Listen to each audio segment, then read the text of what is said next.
Programme ख़त्म करना पड़ेगा। तो असल बात ये है, डकैती के बारे में एक आखिरी बात जो मैं कहना चाहता हूँ कि डकैती, हम अभी अगर दिल्ली मेट्रो में जाए ना, तो जब स्टेशन आता है आखिरी आपका, जैसे वैशाली मेट्रो है या कहीं, लोग ऐसे छूट के भागते हैं जैसे जेल से छूट के भागे हों। और दरवाजे पे सबसे पहले पहुंच के कार्ड पंच करके उनको, इतनी जल्दी किस लिए है? आप कौन? मैं खामा खा, मतलब मैं खामा खाई हूँ बस। चचा गालिब से पहले या उन्हीं के टाइम में एक और शायर हुआ करते थे, चिरकीन। सबने नाम सुना होगा चिरकीन का। तो चिरकीन साहब जो थे, उनकी शायरी बहुत मशहूर है, लेकिन कोई कहना पसंद नहीं करता। अच्छा, चिरकीन शाह जो साहब थे, वो भी गालिब की तरह ही अच्छी कविताएं, अच्छे नज़म, अच्छे गज़लें कहा करते थे, लेकिन उनके साथ शिकायत ये थी कि कोई ना कोई उनकी शायरी चुरा लेता था और अपने नाम से कर लेता था। तब उन्होंने सोचा कि क्यों ना ऐसा कुछ लिखा जाए कि कोई नकल ही ना करे। तो उन्होंने दीवान भी, जैसे गालिब के दीवान है वैसे ही चिरकीन के भी दीवान हैं, और उन्होंने एक ख़ास विषय पे लिखा शेर व शायरी। आप जो है, मेरे ख्याल से हम कह नहीं सकते, आप पढ़ सकते हैं और पढ़ के मन मन मुस्का सकते हैं। एक वहाँ से थोड़ा सा लाया ऐसा जो आपको पच जाएगा कि चिरकीन चने के खेत में चिरको अलग अलग, सूरत अलग अलग रहे सीरत अलग अलग। अब आप ये समझते रहिए। अब मैं यहाँ बैठा इसलिए हूँ कि मुझे लगता है कि 3 तरह के लोग हैं, और लोगों के अलावा 3 तरह के और लोग हैं, बैठकबाज और फ़िकैत और बकैत। अब हम यहाँ पे ये तय करेंगे कि चिरकीन इसमें से किस में फ़िट होते हैं, बैठकबाज में, फ़िकैत में, या फिर बकैत में। तो फ़िकैत कौन होता है, बैठकबाज कौन होता है, इसको समझने के लिए खामखा में हमारे साथ 3 लोग पहले की तरह भी मौजूद हैं। विदुषी पिछले कार्यक्रम में थी और हमेशा की तरह ठाकुर साहब हैं, और इस बार फदील साहब को लेकर आए। ये बहुत बड़े बैठकबाज भी रहे हैं, फ़िकैत भी मैं मानता हूँ कि ये फ़िकैत भी हैं और बकैत भी हैं। तो फिर मैं एक चीज़ बता दूं जी, मैं आपको हमेशा उस्ताद बोलता हूँ। तो ये जो चिरकीन साहब को अब किस कैटेगरी में डालेंगे, फ़िकैत में डालेंगे, बकैत में डालेंगे, या फिर आप बैठकबाज बकैत में डालेंगे, किस में डालेंगे? अब बैठकबाज में डालिए उनको।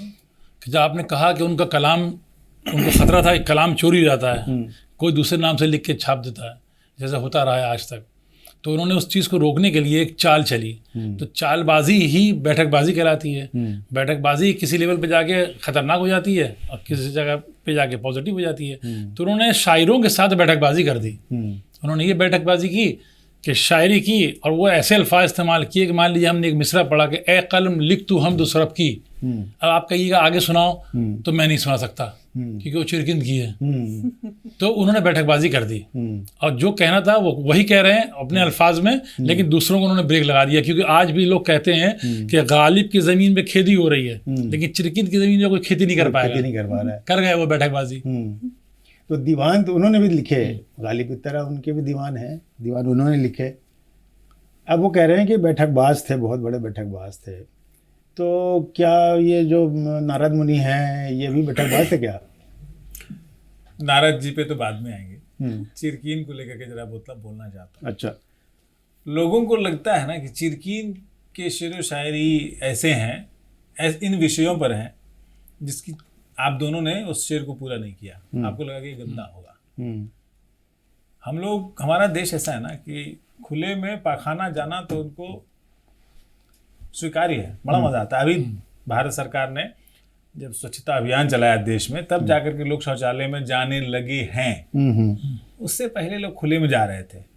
खुले में जा रहे हैं, दुनिया देख रही है, ये स्वीकार्य है, लेकिन चिरकिन का शेर नहीं पूरा पढ़ेंगे, ये बैठकबाजी। आप ही पढ़ दीजिए।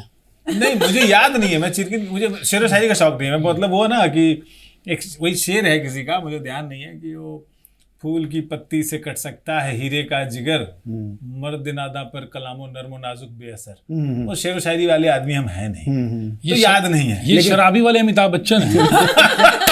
लेकिन आप बिहार के हैं, बिहार की बैठकबाजी बहुत मशहूर है। वो देखिए, हमारे यहाँ आप जो जाते हैं ना, मैं एक छोटा सा किस्सा सुनाता हूँ। जी।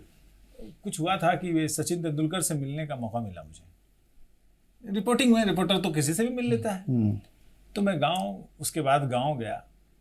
तो और उसके बाद कुछ समय के बाद ही सचिन की आत्मकथा एक किताब के रूप में भी आई थी।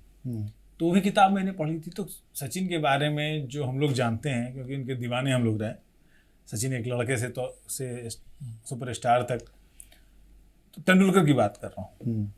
तो फिर मैं गांव गया। तो गांव में क्या होता है, जो शाम के वक्त, क्योंकि अब तो इंटरनेट का ज़माना है और इंस्टाग्राम और पता नहीं क्या क्या में लोग और लड़के सब फंसे रहते हैं, लेकिन गांव में उस समय तक, आज से 10 वर्ष पहले तक की बात है शायद, कि आप चौक पे जाएं, समोसा खाएं, चाय पिए। और हम मिथिला के हैं तो मिथिला में थोड़ा पान खाने का भी कल्चर होता है। और उसका बैठ के जो आप कह रहे हैं ना, अड्डेबाजी, बतौलेबाजी, गपबाजी। तो किसी ने कहा, मेरे भाई साहब ने कहा कि अरे सचिन से मिल के आएगा। गाँव में सचिन अभी भी भगवान माने जाते हैं। तो अब मैं कुछ कहता और किसी का जिक्र मैंने किया होगा कि कुछ उनका बल्ला 1750 ग्राम का है, ऐसा कुछ बोला होगा मैंने। तो जो चचा चाय बना रहे थे, क्योंकि गांव में सभी चचा हैं, हाँ सही है, उन्होंने अपना चाय तो उबल रही थी, हर हाथ में लेकर के ऐसे, अरे तुम सुनो यार, जानते तुमको नहीं मालूम है, ओ सचिन तेंदुलकर के बैट में एल्युमिनियम का फॉइल लगा हुआ था। ये व्हाट्सएप यूनिवर्सिटी से पहले का दौर है। तो आपके सारे ज्ञान अनुभव को किनारे कर दे और वो जो बोल रहे हैं उसमें 25% तथ्य, 50% कल्पना और बाकी आत्मविश्वास।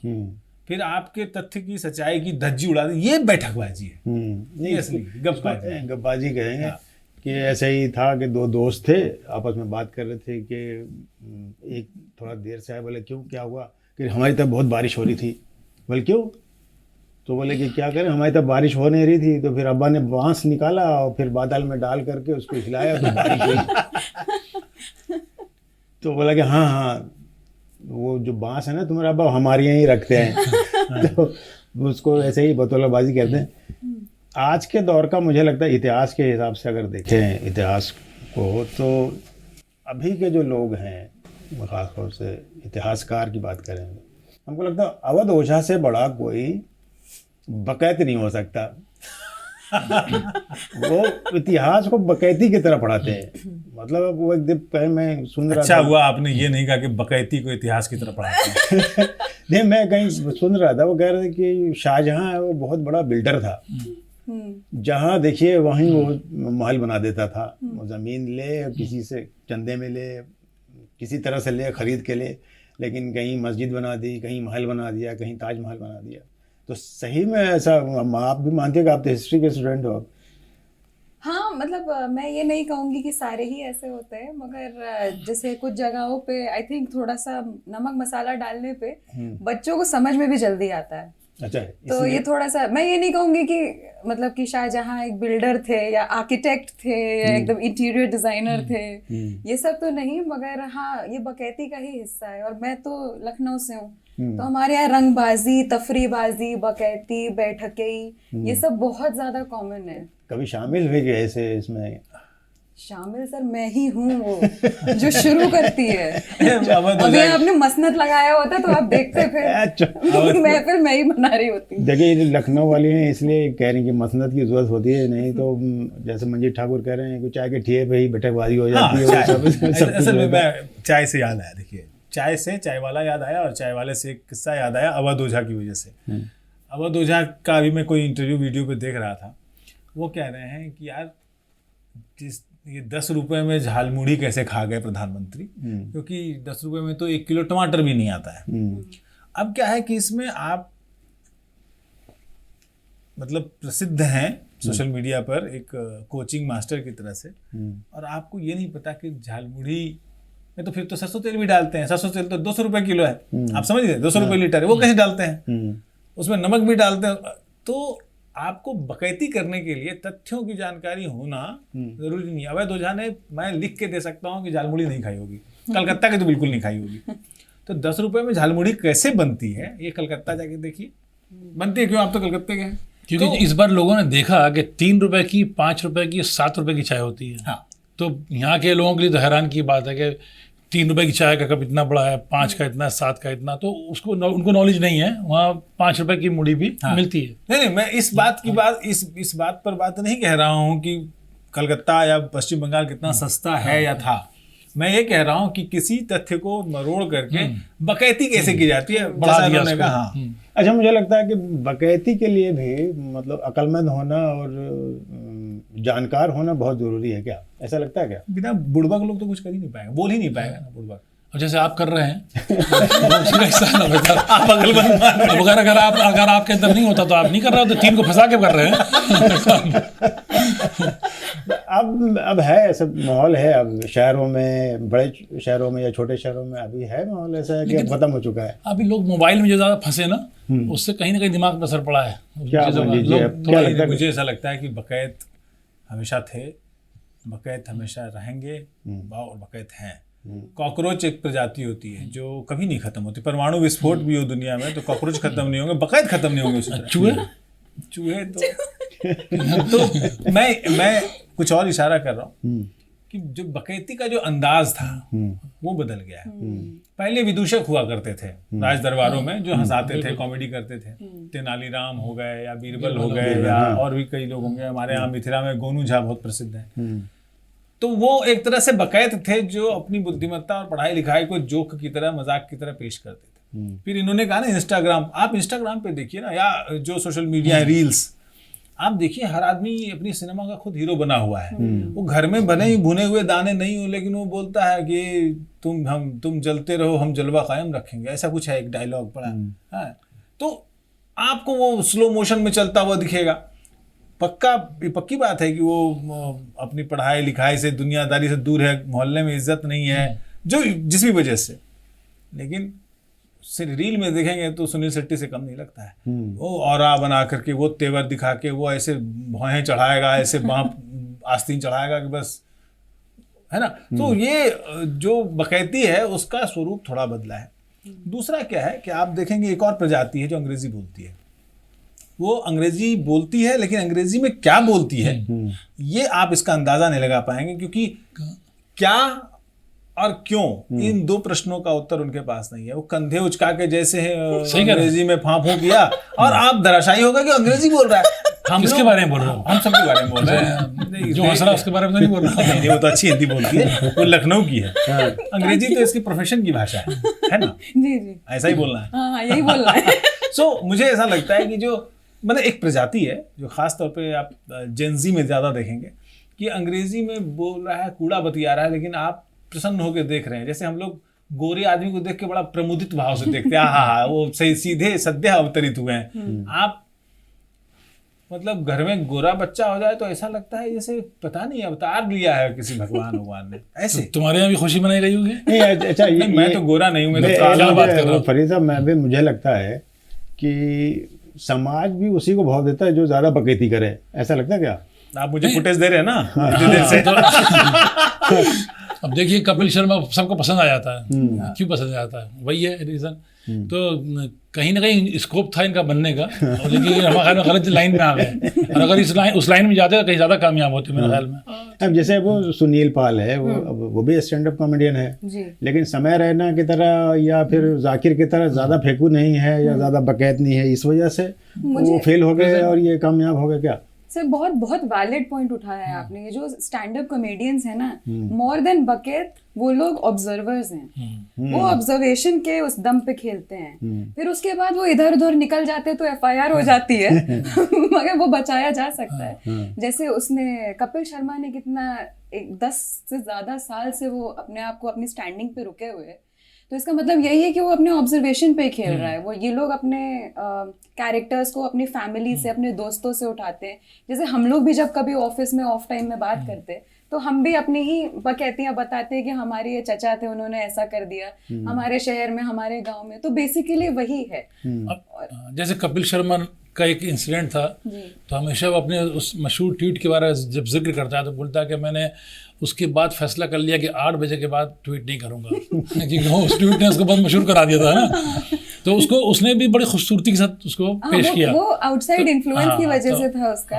तो मेरे ख्याल से जो सुनील गौर है, इसलिए कपिल शर्मा से कभी कभी भारी दिखता है क्या, कि वो ज़्यादा बढ़िया ऑब्जर्वर है, ज़्यादा देखिए, वो अच्छा ऑर्गेनाइजर तो है कपिल शर्मा, लेकिन आज की तारीख में तो मुझे लगता है कि अभी क्या है, मैं सुनील ग्रोवर के बारे में ये कहना चाहूँगा कि सुनील ग्रोवर अच्छा एक्टर है, वो स्टैंड अप कॉमेडी में अच्छा नहीं, क्योंकि अपना शो तो शुरू किया था उन्होंने, चला नहीं। क्योंकि स्टैंड अप कॉमेडी में जो कह रही थी विदुषी कि आपको ऑब्जर्वर तो बहुत अच्छा होना होगा, पहले आपका ऑब्जर्वेशन प्लस उसको बोलने की कला, और एक तरह से गॉड गिफ्टेड है। मेरे ख्याल में गॉड गिफ्टेड होती है ये चीज़। हाँ। ये अगर वो ना हो सका तो वो अलग बात है, लेकिन कपिल शर्मा अगर है तो कहीं ना कहीं उसको गॉड गिफ्टेड है वो चीज़ शो के बीच में कैच कर लेना जी, वो चीज़ आप प्रैक्टिस से नहीं आ सकते। Speaking of stand up comedians, एक ईरानी स्टैंड अप कॉमेडियन है जिसका नाम है मैक्स अमीनी। वो इंटरैक्टिव कॉमेडी करता है। वो उसके एक तो बहुत ज्यादा लोग उसको देखने आते हैं वर्ल्ड वाइड, और वो घूम घूम के करता भी है। तो वो ना फर्स्ट फ्यू बेंचेस पे इतने ज्यादा लोगों से बात करता है और उन्हीं का मजाक उड़ाता है, और उन्हीं से, और लोगों को पसंद है। लोग आते हैं 25-25 हजार दे के, 30 हजार दे के कि आप प्लीज हमारा मजाक उड़ाइए। उसने एक लेडी आई थी, उन्होंने एक चेयर खाली रखवाई थी।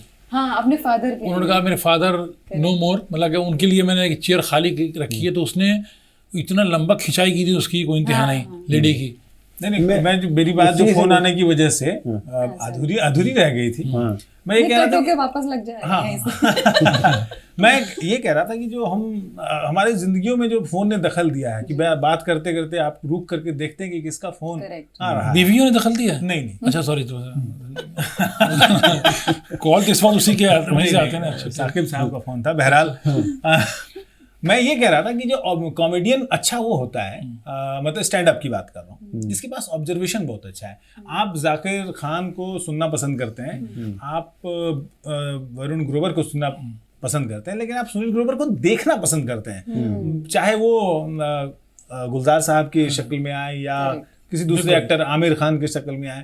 तो वो एक्टिंग मुझे लगता है कि सुनील ग्रोवर एक्टर अच्छे हैं, वो अलग अलग वेश धर करके उनकी नकल करते हुए मिमिक्री आर्टिस्ट। तो हमको स्टैंड अप कॉमेडियन और जो आर्टिस्ट हैं उसके बीच में एक अंतर करना होगा। और स्टैंड अप कॉमेडियन तब तक अच्छा नहीं कर पाएगा जब तक रीडिंग नहीं होगी अच्छी उसकी। रीडिंग का मेरा मतलब किताब पढ़ना नहीं है। अच्छा, मुझे लगता है फरीद साहब कि ये जो आजकल जो स्टैंड अप कॉमेडियन के जो चल रहा है शो जो होता है, कहीं एक जगह बुला कर 50-40 लोग इकट्ठे होते हैं, फिर एक आकर के कॉमेडी कर जाता है। कॉलेज के ज़माने में ऐसा ही होता था, हमारे 15-20 साथी होते थे, उसमें से एक ज़्यादा बतौलेबाज होता था, वो कहता था बाकी सुनते थे। और कई तो ऐसे थे कि उसको सुनाने के लिए या उसको नीचा दिखाने के लिए चुटकुला ले करके आते थे कि आज हम भी सुनाएंगे। याद है ऐसे कुछ? जब मोबाइल नहीं था तो हम लोग की जिंदगी ऐसी गुजरती थी, क्योंकि हम लोग खुद बंगाल में रहे हैं, तो कैलकाटा में जो अड्डेबाजी होती थी तो वहाँ एक कैरेक्टर जरूर होता था जिसके साथ आदमी खेलता था। तो वो जो चीज़ थी वो मेरे ख्याल में अब मोबाइल्स वगैरह में डूबने के बाद वो चीज़ कम हो गई है, इसीलिए लोग अट्रैक्ट करते हैं जल्दी। अच्छा, हम लोग एक गड्ढा ढूंढते थे, कहते कि आज का गड्ढा ये है। उसका मतलब हम 8-10 दोस्त हैं, बैठकबाजी में इकट्ठा हुआ तो एक उस दिन निशाने पे होता था। अच्छा। और सारे चुटकुले उसी में फोड़े जाते थे। हाँ, सांप बकरा होता था। अब वो कल्चर मेरे ख्याल से यहाँ बड़े शहरों में तो ख़त्म ही हो गया है। अड्डेबाजी तो हमने देखा है, यहाँ भी होता है, मेट्रो स्टेशन में जो बहुत सारे रेस्टोरेंट खुल गए हैं वहाँ भी लोग इकट्ठे होते हैं 8-10 लोग, लेकिन वो बातें नहीं होती हैं जो हम लोगों के ज़माने में। मैं गाँव का कुछ अनुभव जो है ना बीच में बताना चाहूँगा कि जैसे हमारे गांव में, मतलब मैं उत्तर बिहार की जनरल गांव की बात कर रहा हूँ, सिर्फ हमारे गांव की नहीं, कि शाम के वक्त जब सब खाली हो जाते हैं, लोग गांव में बिजली नहीं होती थी, अब तो है, तो लोग इकट्ठा हो गए, लालटेन विल्टेन जला लिया, अगर जाड़े का मौसम है तो अलाव जला लिया, और एक अंगोछा जो है उस तरह बैठे कि उसमें घुटने तक बांध लिया। घुटने तक बांध के वो बिल्कुल आराम की मुद्रा में बैठे हुए हैं, और जो भी है खटिया पे बैठे हैं या ज़मीन पे बैठे हैं, चटाई पे बैठे हैं। और उसके बाद उसमें इंटरनेशनल पॉलिटिक्स से लेकर के, क्योंकि मुझे ऐसा लगता है कि बिहार के लोग कुछ और करे न करे खबरें जरूर पढ़ते और सुनते थे रेडियो के ज़माने में, और उस खबरों को जो चबाना कहते हैं, चबा करके पंचायत स्तर से लेकर के, और आपको अगर ध्यान दें, मैं चूँकि मधुबनी मेरा पैतृक जिला है। हर बार ये बता ही तो उस देते हैं सीट अपना। पे हाँ यही है ना। अपने शहर का देखिए ब्रांडिंग करिए। हमारे गुरुजी ने कहा था कि कोई पेड़ तभी बड़ा होगा जब जड़ मजबूत होगी। जो आपको रेगुलर देख रहा है वो जान गया होगा कि कई बार अपने अपने मकान में दो वो चार चीजें मिथिला जान के गए। लोग मिठाई के बहुत प्रेमी होते हैं। आप दही, पिछली बार दही के बारे में कमेंट में बताया। एड्रेस मांग करके मिठाई भिजवा सकते हैं। इन्होंने एक रसगुल्ले के एक डिब्बे में से 13 खाए थे, 7 छोड़े थे दूसरों के लिए। 20 थे उसमें। हाँ 20 थे, 13 इन्होंने खाए थे, 7 छोड़े। रह किसे गए बाकी? आज का जनरेशन जो है चूंकि बैठकबाजी से नहीं गुजरा। बैठकबाजी वही कर सकता है जिसके पास जानकारी हो, बोलने का फ्लो हो।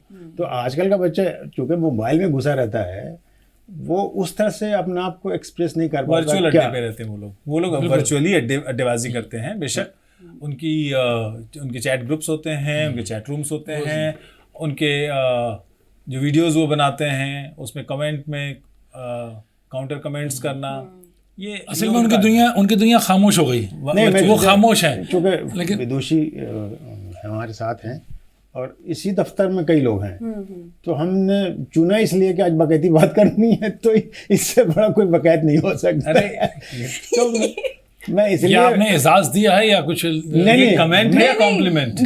ये कॉम्प्लीमेंट इसलिए है कि मैं यहाँ पे इनको इसलिए लाया कि इनके पास जानकारी है जिससे हम आपस में बांट सकते हैं। तो ये जरूरी है। नहीं अब कवर अप करने का फायदा नहीं है। लखनऊ के अंदाज में बता। मैं शुरुआत से ही बता ही देती हूँ। आपका सवाल क्या था? नहीं, सवाल यही है हमारे कि क्या आज का बच्चा ऐसे माहौल में जीना नहीं चाहता है जहां हम कुछ सीख सके। वो हम सीखते भी थे, बकैती में बहुत सी जानकारी हमें मिल जाती थी। जब हम बकैती कर रहे होते तो तरह तरह की जानकारी, कॉलेज में ये हो रहा है, मोहल्ले में ये हो रहा है, इसकी लड़की भाग गई, इसके साथ भी ये अरे हुआ, ये उसके क्या साथ वो जानकारी? ये कैसी जानकारी है? ये हाँ इन्फॉर्मेशन सारे है। होते थे। पे नहीं है हाँ, सारी इन्फॉर्मेशन देखिए, अब ऐसा मैं बताती हूँ। ये इन्फॉर्मेशन अलग है और इंटेलेक्चुअल इन्फॉर्मेशन अलग है। ये ये इसमें तो सब gossip है। इसमें सब हो जाता था। हाँ तो अच्छा, तो बकैती में अब मैं बताती हूँ जो आजकल की जनरेशन है, मतलब मैं तो मिलेनियल हूँ, तो उसके बाद जेन जी आया, फिर जेन अल्फा जो कि कॉन्स्टेंटली यूट्यूब पे रहते हैं। तो इन लोगों का ना रोस्टिंग कल्चर है सर। जैसे हम लोग रोस्टिंग कल्चर मतलब कि जैसे हम लोग 4 लोग मिलके बैठ के बात कर रहे हैं, तो उसमें किसी ने अपनी कहानी बता दी, किसी ने कोई कहानी बता दी, मगर अब एक दूसरे को रोस्ट करने का है कि अरे तुम तो ऐसे हो, तुम क्या बोल रहे हो, अबे लंगड़े, अम्मा मियाँ, इस टाइप का जो है ना, वो वैसे चलता है अब इस जनरेशन का। और वो मोस्टली, हाँ आप लोग सच कह रहे हैं, क्योंकि फोन्स बहुत ज़्यादा प्रोमिनेंट है हमारे जनरेशन में, तो उस पर बहुत जोर भी रहता है। और जैसे आपने बोला, मैं समझ गई थी कि आप मुझसे क्या कहना चाह रहे हैं कि मैं हर एज ग्रुप से बकैती कर सकती हूँ। हाँ बिल्कुल, मतलब ये आप कहना चाह रहे थे, मैंने बचाया मैं है साइकोलॉजी का स्टूडेंट हूँ, तो साइकोलॉजी में उसी को अच्छे पर्सनालिटी में गिना जाता है जो हर जगह एडजस्ट कर जाए, जिसमें एडजस्टमेंट का पावर हो, वो हर जगह पे कामयाब होता है। मतलब ये आलू हैं, जिस सब्जी में डालो वहीं ये खप जाएंगी ना। तो ये जैसे मेट्रो स्टेशन है, मेट्रो स्टेशन का जो आखिरी जो छोर है जहाँ से इंजन लगती है, वहाँ पर एक बेंच भी होता है। अरे तो लेडीज वाला होता है। हाँ, वो लेडीज ही बैठती हैं। तो मैं ये जानना चाह रहा था कि वो जो 4-6 लड़कियां वो बैठी रहती हैं, वो बकैती करती हैं, बटेबाजी करती क्या है वो कई बार तो देखा मैंने ट्रेन छोड़ देती हैं। देखिए यहाँ पे मैं मतलब एक बात कहना चाहूंगी कि लड़कियों और लड़कों के बकैती का बहुत फर्क होता है। बहुत यही तो हम विषय जानना का- चाहते हैं, विषय का- यही तो हम विषय- जानना विषय- चाहते हैं। हाँ। विषय का भी, और हाँ मोस्टली विषय का ही, क्योंकि लड़कियां एक तरह से, अब मैं लड़की हूँ, हाँ। मगर हाँ, मेरे मालूम है। खान अच्छा मगर मेरे घर वाले बहुत आइडेंटिफाई करेंगे नहीं कि अच्छा तुम लड़की हो। मैं ज्यादा भाइयों के साथ रही हूँ, अच्छा, तो वो मुझे विदुषी Tomboy। भाई, तो हाँ नहीं, नॉट टॉम बॉय, बस लौंडैती कहते हैं हमारे यहाँ। तो वो सब हमारे यहाँ बहुत चलता है। तो और मैं मतलब भाई उठा के फेंक देते थे मुझे, तो और मैं भी रो के नहीं निकलती थी। तो एक अलग सेटिंग में मैं बड़ी हुई हूँ, तो इसलिए मेरी आप लोगों से भी बकैती चल जाती है, या लड़कियों से भी मैं ऑफिस में कर लेती हूँ। तो लड़कियों का ये अब ऐसी सिचुएशन नहीं है कि लड़कियां मेकअप के बारे में बात कर रही हैं या लड़कों के बारे में बात कर रही हैं। नहीं, वो भी गॉसिप ही कर रही हैं। अच्छा। कि अच्छा तुम्हारी मौसी ने ऐसा बोल दिया, अच्छा, और फिर चुगली चपाटी बोलते हैं। चुगली चपाटी होती है। अच्छा। और मैं इसकी सरताज हूँ। अरे अच्छा। ये मैं अभी बता दे रही हूँ, और आप लोग हंस रहे हैं, मगर आप लोग ये बात बहुत अच्छे से जानते हैं मेरे बारे में। नहीं ये कला होती है, अब इसमें इतना भी आसानी नहीं है। जानते हम। ये तो कला है ना, इस पे हंसेगा थोड़ी कोई। अब इतना भी नहीं जानते, लेकिन मैं ये कह रहा हूँ कि आज का जो युवा है, अगर वो इन सब चीज़ों से हट गया है, इसको तो हम इसको व्यवहारिकता मानते हैं कि अगर आप में ये कला है तो आप कहीं भी उठ सकते हैं, बैठ सकते हैं, किसी से बात कर सकते हैं। तो बच्चों ने पढ़ना भी लिखना भी बंद कर दिया है इस मामले में। जब आपके पास जानकारी ही नहीं होगी तो आप बात क्या करेंगे? तो बच्चों ने पढ़ना क्यों छोड़ा? ये आपको कैसा लगता है कि वजह क्या है? मोबाइल ही सोचते हैं कि यही मेरी दुनिया है। हम अपने घर में देखते हैं कि देखिए, मैं ये नहीं कहूँगा कि बच्चों ने पढ़ना छोड़ा है। अगर नहीं पढ़ना छोड़ दिया है तो फिर दुनिया, हमारा देश या दुनिया भर के लोग कैसे आगे बढ़ रही है दुनिया? ऐसा नहीं कि पढ़ना नहीं छोड़ा, आप ये कह सकते हैं कि प्रिंटेड किताबें पढ़नी छोड़ दी हैं। देखिए, लोग बोलते हैं ना लिखना छोड़ दिया है, रीडिंग कम हो गई है, तो आप जो फेसबुक पर पढ़ रहे हैं या ट्वीट पढ़ रहे हैं वो भी तो पढ़ना ही है ना।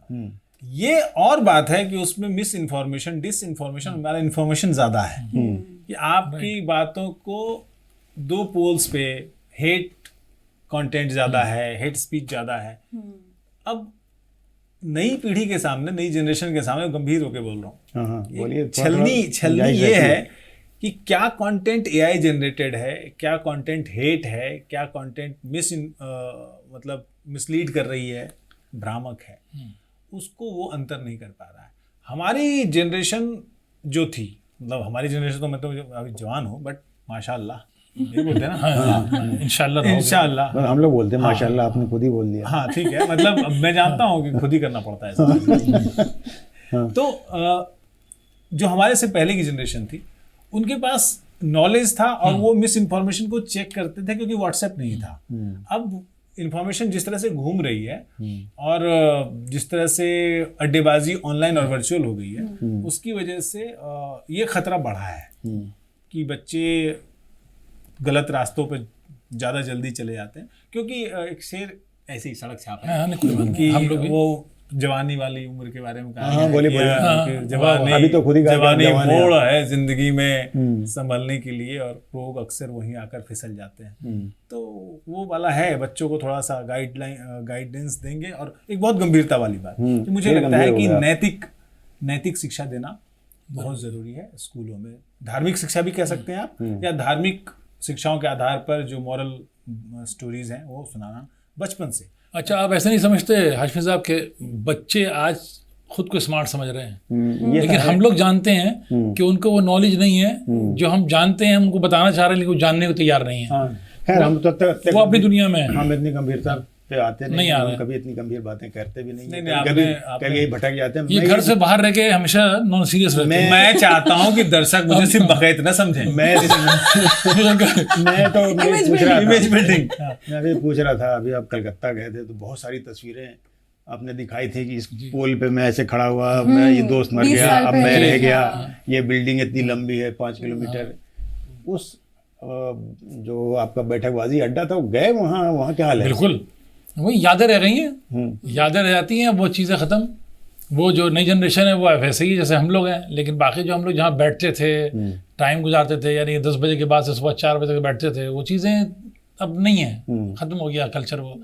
अब वो वहाँ का बुजुर्ग भी वही मोबाइल पे है, बच्चा भी मोबाइल पे है, तो वो टाइम मेरे ख्याल में हम लोगों ने जो चीज़ें देख ली वो जनरेशन नहीं देख पाई। हम लोगों ने दोनों चीज़ देख ली, अपना पीरियड देख लिया और ये वाला जनरेशन देख ली, लेकिन इन्होंने सिर्फ यही देखा अभी। अब आगे वाला क्या आने वाला है ये हम देख पाएंगे या ये देखेंगे मालूम नहीं, लेकिन मैं तो देख लूँगा सर। तुम्हारा जहाँ रहता था, मतलब जो मेरा आबाई शहर है, तो हमारा जो घर है एक तरफ मस्जिद है, एक चौराहे पे दूसरे तरफ काली स्थान है। तो काली स्थान पे चाय का ठिया होता था और मुरारी चचा उसके दुकानदार थे। तो हम लोग 15-17 दोस्त थे इकट्ठे, उसमें सारे बैठते थे काली स्थान मोड़ पे, और शाम 7 बजे से रात 10 बजे तक भीड़ इतनी होती थी, दूर से लोग चले जाते थे कि भाई 17 आदमी तो ऑलरेडी पहले से हैं, तो मुझे भी लाइन लगनी पड़ेगी चाय के लिए। और मुरारी चाचा हमें गाली देते थे कि ये जब तक जाएगा नहीं, कोई नया ग्राहक आएगा नहीं, और वो ज़िंदगी में ये कुछ नहीं कर पाएगा। हाँ, ये हमेशा कहते थे कि तुम लोग कभी ज़िंदगी में कुछ नहीं कर पाओगे। तो बैठकबाजी को पहले बहुत बुरा माना जाता था।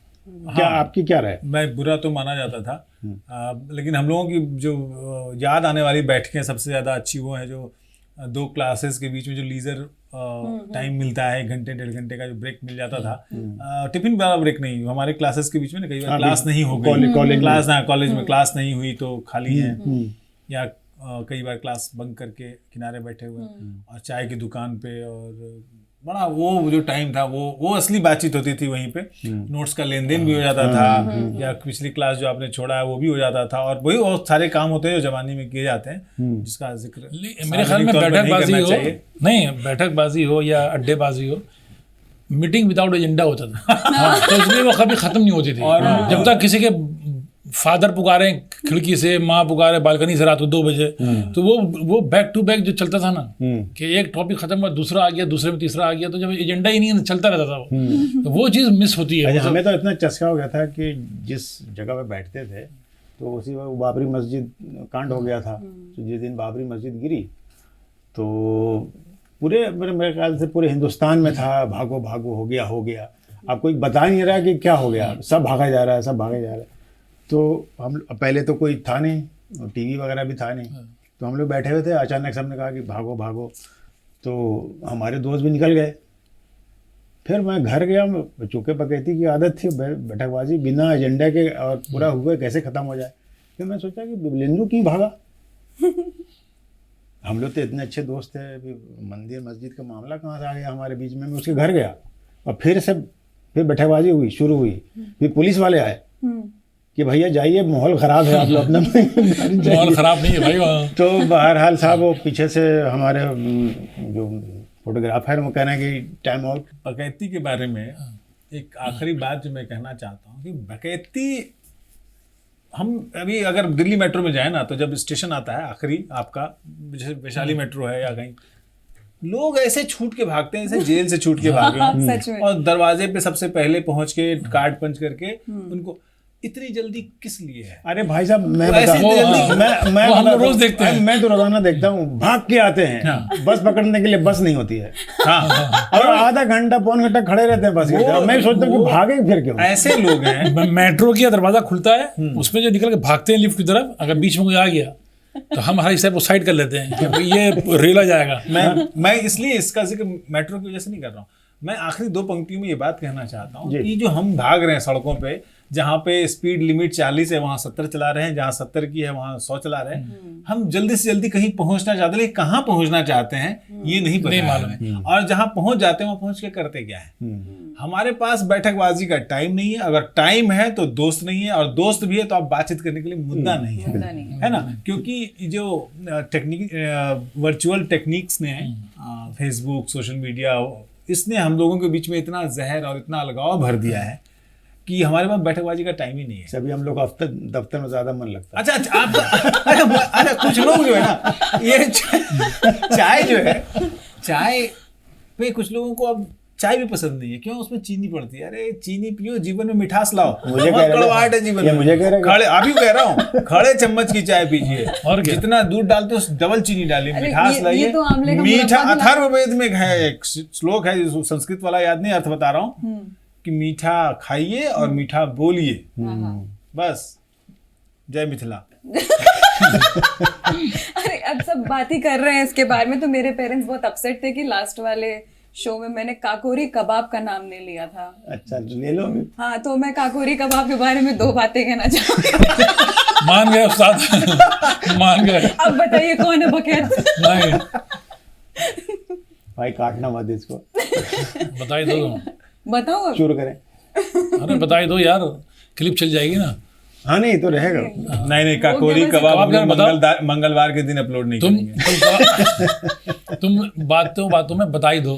तो खामखा का ये एपिसोड मैंने बकैती और बैठकबाजी पे इसलिए रखा कि ये भी एक कला है, और ये जो कला है वो जानकारियों पे आधारित है।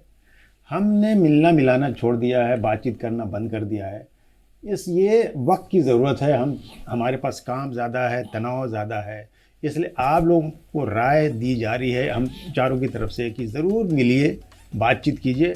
और कोई ज़रूरी नहीं है कि काबिलियत, अपने आसपास जो चीज़ें हो रही हैं जिससे हुमरस निकल रहा है उसका मज़ा लीजिए। ज़रूरी है ज़िंदगी में हंसना। नमस्कार, देखते रहिए आवाज़ वॉइस।